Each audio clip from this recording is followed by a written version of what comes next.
हर चमकती चीज सोना नहीं होती, ये कहावत तो आपने सुनी होगी, लेकिन हर काली चीज कोयला भी तो नहीं होती। जितना पहली वाली लाइन सही है उतना सही तो दूसरी लाइन भी है। हेलो दोस्तों, नमस्कार, स्वागत है आपका अपने यूट्यूब चैनल अरविंद गुरुजी एजुकेशन में। एक बार एक बहुत बड़ा जहाज, पानी वाला जहाज, यात्रा करते वक्त दुर्घटनाग्रस्त हो गया। तो जहाज के जो पायलट था, जो कप्तान था, उसने जो लाइफ बोट होती है उनकी व्यवस्था करवाई जल्दी से, और सबको आदेश दिया कि सब लोग जल्दी से लाइफ बोट में सवार होकर निकल जाएं, क्योंकि जहाज अब डूबने वाला है। सब लोग जल्दी जल्दी से उतरने लगे। उसी जहाज में एक युवा दंपत्ति भी यात्रा कर रहा था। जब उनका उस जहाज में बैठने का नंबर आया, तब तक सारी नाव भर चुकी थी। आखिरी नाव में केवल एक व्यक्ति के जाने की जगह बची थी। तो वो जो दंपत्ति था, उसमें जो पुरुष था, उसने थोड़ा सा एक पल के लिए विचार किया और अपनी पत्नी को अपने सामने से हटाया और लाइफ बोट में कूद गया। जब वो व्यक्ति जाने लगा, तब तक जहाज डूबने लगा। तो उस महिला ने जोर से चिल्लाकर एक वाक्य अपने पति से कहा। यह कहानी एक प्रोफेसर साहब अपनी क्लास में सुना रहे थे। यहां पर रुककर उन्होंने बच्चों से पूछा, अच्छा बताओ, उस महिला ने अपने पति से क्या कहा होगा? तो जैसा आपका जवाब है, जैसा आप अंदाजा लगा रहे हैं, वैसा उन सब बच्चों ने भी अंदाजा लगाया कि ज्यादातर बच्चों ने कहा, कुछ महिला ने कहा मैं तुमसे नफरत करती हूं, किसी ने कहा तुम्हारे जैसा धोखेबाज कोई नहीं हो सकता, तुम स्वार्थी हो, आदि आदि तरह के जवाब बच्चों ने दिए। लेकिन एक बच्चा एक कोने में बैठा हुआ था, बिल्कुल शांत था।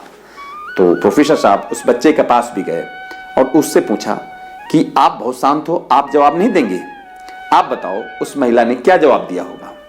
तो उस बच्चे ने कहा, उस महिला ने कहा होगा कि मेरे संतान का, यानी मेरी और आपकी ये जो अपनी संतान का ख्याल रखना, अच्छे से लालन पालन करना।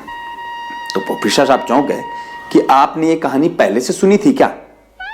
तो बच्चे ने कहा, मेरी बीमार मरती हुई मां ने मेरे पिता से यही कहा था। तो प्रोफेसर साहब बहुत दुखी हो गए और उन्होंने दुखी मन से कहा कि नहीं, आपका जवाब सही है। और उसके बाद प्रोफेसर साहब ने कहानी आगे बढ़ाई। उन्होंने कहा, और वो जहाज डूब गया, वो महिला उस जहाज में मर गई डूबकर। इसके बाद वो व्यक्ति जो अपनी इकलौती संतान, जो एक बेटी थी, जो उस समय अपनी नानी के यहाँ थी, उसने पूरा जीवन उस बेटी के लालन पालन में लगा दिया। और कई वर्षों बाद जब उस व्यक्ति की मृत्यु हो गई, तो उस बेटी को, जो उन दोनों दंपत्ति की पुत्री थी, घर की साफ सफाई करते हुए अपने पिता की एक डायरी मिली। उस डायरी में उसके पिता ने लिखा हुआ था अपनी पत्नी के लिए कि तुम्हारे जाने से मेरे जीवन का कोई मोल नहीं है। मैं भी चाह रहा था कि मैं तुम्हारे साथ ही जल समाधि ले लूं, लेकिन हमें अपनी संतान की भी चिंता थी, क्योंकि वो महिला जो उस व्यक्ति की पत्नी थी, वो एक गंभीर बीमारी से ग्रसित थी और डॉक्टरों के अनुसार वो कुछ दिन की मेहमान थी। तो इस वजह से उस कठिन समय में उसकी लड़की के पिता ने एक कठोर निर्णय लिया था और वो लाइफ बोट में बैठकर चला आया था। तो हमारे आपके जीवन में भी कई बार ऐसा होता है कि हम आप पूर्वाग्रह के कारण, जैसे अभी इस कहानी में कई लोगों को शुरुआत में लगा कि अरे वो उसने धोखा दे दिया, वो पत्नी के साथ उसको रुक जाना चाहिए। अगर वो वहां रुक जाता तो उसकी बेटी का लालन पालन कौन करता? कई बार ऐसा होता है, ये प्रोफेसर साहब ने अपने बच्चों को सिखाया है। कई बार झगड़े होते हैं आपस में, दो लोगों के बीच में, तीन लोगों के बीच में, और उसमें जो व्यक्ति सबसे पहले माफी मांगता है, ज्यादातर लोग उसी को दोषी मान लेते हैं। लेकिन ऐसा भी तो हो सकता है कि वो अपने अहम से ज्यादा उन दोनों लोगों से या उस एक व्यक्ति से जिससे उसका झगड़ा हो रहा है, उससे रिश्ता बनाए रखना ज्यादा महत्वपूर्ण समझता है। कई बार कई लोग साथ में खाना पीना करते हैं, पार्टी सार्टी करते हैं, उसमें से 4-5 लोगों में से एक व्यक्ति, एक कोई दोस्त सबसे पहले बिल का भुगतान करने चला जाता है।